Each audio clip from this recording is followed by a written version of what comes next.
चलिए वीडियो को शुरुआत करते हैं। ये भी रविवार का ही वीडियो है, प्रदोष व्रत का, जो मैंने भादो रविवार का शेयर किया था। ये प्रदोष व्रत वाला रह गया था और यहाँ पे मैं नहा धो करके मतलब सूर्य देव का पूजा करके आ गई थी। और यहाँ पे बना रही हूँ मिट्टी का शिवलिंग। पूजा का जो थाली था वो तैयार करने से पहले ही शुद्ध जल और गंगा जल मिक्स करके हम मिट्टी को भिगो दिए थे ताकि वो अच्छे से फूल जाए।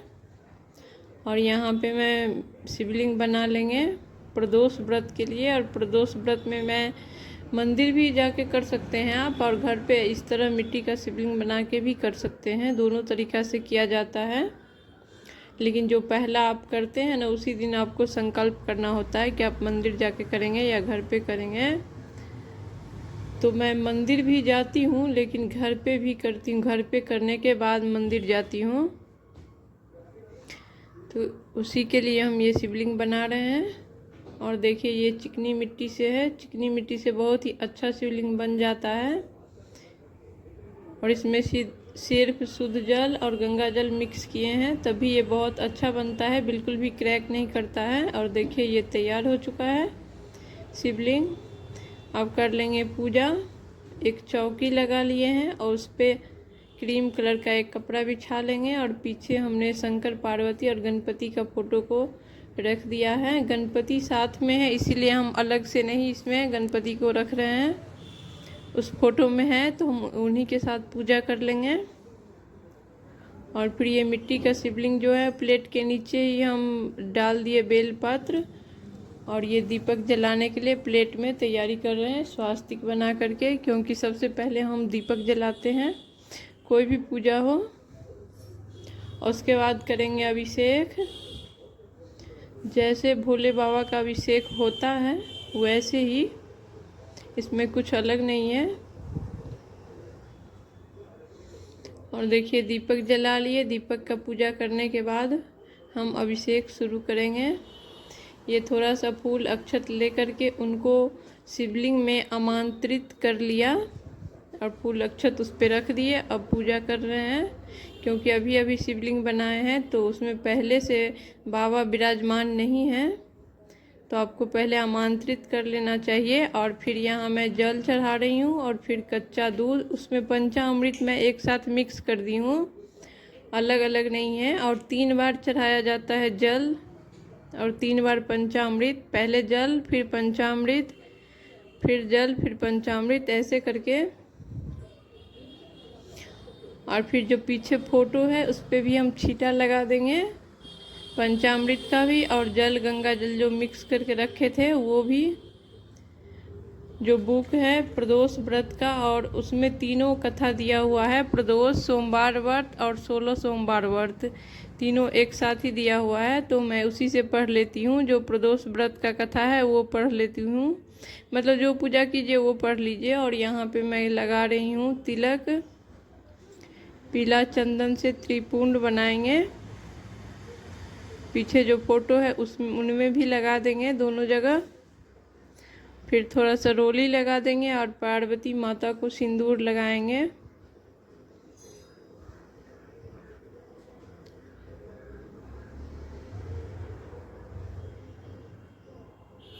फोटो में भी लगा देंगे। फोटो में भी पार्वती माता भी है, तो हम फोटो में भी लगा दिए। और उसके बाद सबसे पहले चढ़ा रहे हैं कलावा वस्त्र का भाव करके, फोटो पे भी और शिवलिंग पे भी, क्योंकि स्नान के बाद वस्त्र ही दिया जाता है। उसके बाद ये है काला तिल और अक्खा चावल, वो चढ़ा देंगे दोनों जगह अक्षत।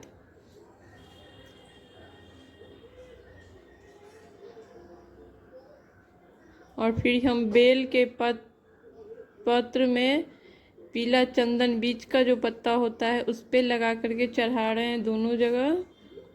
आप 5, 7, 11, 21 जितना चाहिए उतना ले सकते हैं, लेकिन मैं दोनों जगह 3-3 चढ़ा रही हूँ। बेलपत्र मेरे पास आज कम था, फिर चढ़ाया समी पत्र। अब ये मैं चढ़ा रही हूँ भांग। और फिर कनेल का फूल चढ़ाएंगे। और ये है आंकड़े का सफ़ेद वाला जो फूल होता है वो वाला ये फूल है।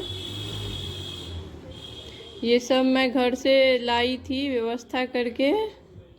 फिर कनेल का फूल चढ़ा देंगे।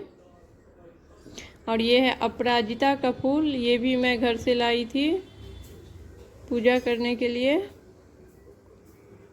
और ये सफ़ेद फूल है, सफ़ेद फूल भोले बाबा को बहुत प्रिय होता है, इसीलिए सफ़ेद फूल भी चढ़ाना चाहिए। और ये है गुड़हल का फूल जो मैं माता के लिए लाई थी, और एक गुलाब का फूल, वो उनको मैं चढ़ा दूंगी पार्वती माँ को।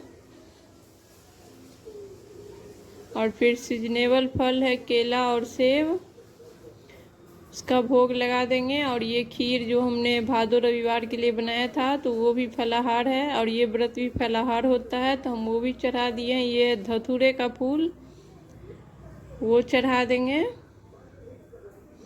फिर दिखा लेंगे धूप बत्ती। और धूप बत्ती ख़त्म हो चुका था तो आज मैं अगरबत्ती दिखा रही हूँ, नहीं तो आप लोग देखिएगा कि हम ज़्यादातर धूप बत्ती का यूज करते हैं, अगरबत्ती का कम करते हैं। और फिर हाथ में फूल अक्षत लेकर के कथा जो इसमें था प्रदोष व्रत का, जहाँ से शुरू है वहाँ से पढ़ लेंगे।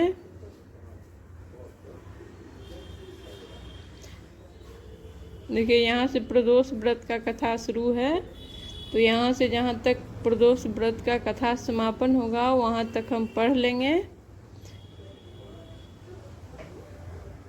और जो फूल अक्षत हाथ में रखे थे कथा समाप्त होने के बाद हम शिवलिंग पे और थोड़ा सा फोटो पे दोनों जगह चढ़ा देंगे। फिर एक घी का दीपक जलाएंगे और आरती कर लेंगे। और ये हो जाएगा मेरा प्रदोष व्रत का पूजा। होता क्या है कि अगर पूरा दिन आप काम कीजिए ना तो एक वीडियो में जाना संभव नहीं हो पाता है, बहुत ही लंबा हो जाता है। इसके वजह से ये रविवार का ही वीडियो है, पड़ा हुआ था तो हम सोचे कि आज शेयर कर देते हैं कि कुछ मिनट में पूरा दिन का काम दिखाना आसान नहीं होता है।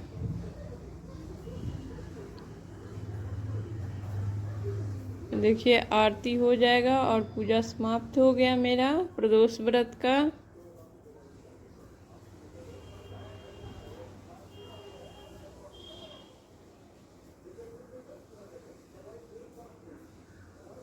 इसके आगे का जो वीडियो था वो हमने पहले डाल दिया था, आप लोग देखे होइएगा, नहीं देखें तो देख लेना। और ये हम लोग जा रहे हैं, ये अगले दिन का वीडियो है सोमवार का। आज हम लोग जा रहे हैं कपिलेश्वर स्थान। ये मेरी बेटी है और मेरी फ्रेंड थी और मैं थी, हम तीनों लोग जा रहे थे। वैसे ज़्यादातर मैं और मेरी फ्रेंड ही जाती है।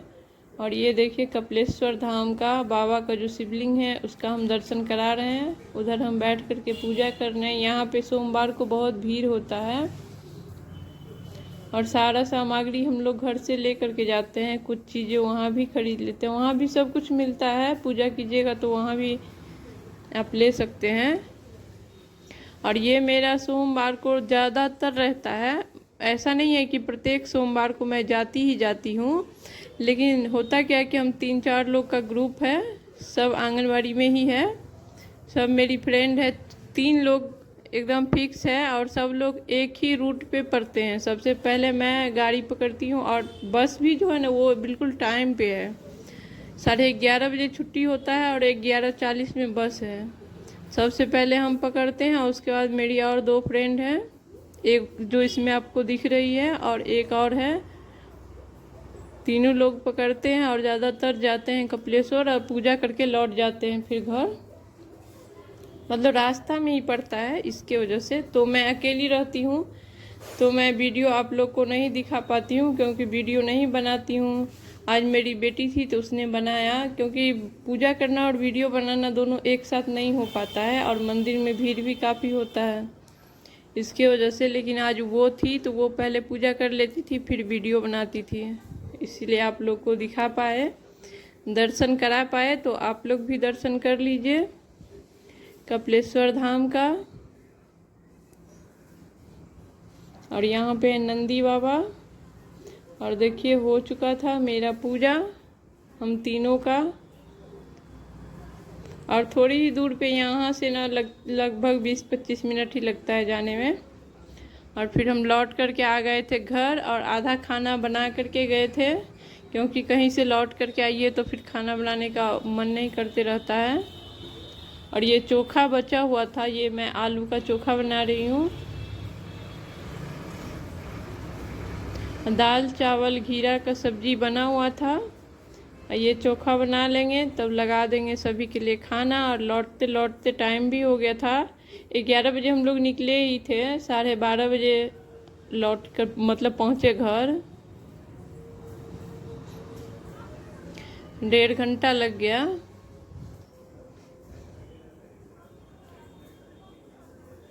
तो बन गया है मेरा खाना, लगा रहे हैं। आप लोग भी आ जाइए। वीडियो ज़रा भी अच्छा लगा हो तो प्लीज़ सब्सक्राइब कीजिए, लाइक कीजिए, शेयर कीजिए, कमेंट कीजिए, मुझे सपोर्ट कीजिए।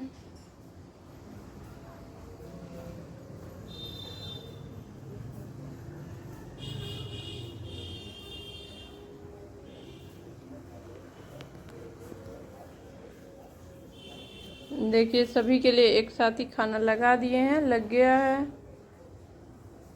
तो आज का ब्लॉग यहीं पे समाप्त करते हैं, फिर मिलेंगे किसी नए ब्लॉग के साथ।